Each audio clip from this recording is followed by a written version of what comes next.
Isa lang ma. Isa lang ma.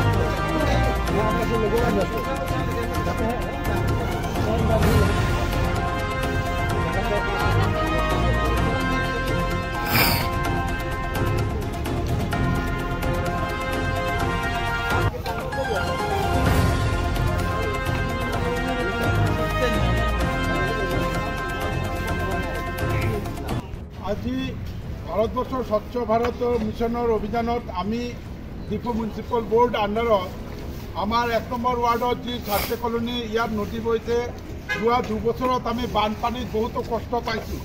সেই কষ্টৰ পৰা ৰাইজক অলপ নিকা দিবৰ কাৰণে আমি ডিফু মিউনিচিপল বোৰ্ড চেয়াৰমেনৰ আণ্ডাৰত আজি আমি এটা চাফাই অভিযান লৈছোঁ, যাতে ৰাইজকো আমি ইয়াৰ পৰা আবেদন জনাম।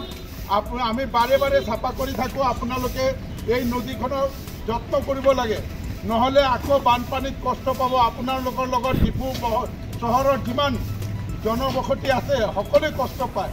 সেইকাৰণে আমি ৰাইজক অনুৰোধ জনাম যে আপোনালোকে আমাৰ লগত সহযোগ কৰক আৰু এই নদীখন চাফ চিকুণ ৰাখিবলৈ যত্ন কৰিব বুলি আশা ৰাখিছোঁ।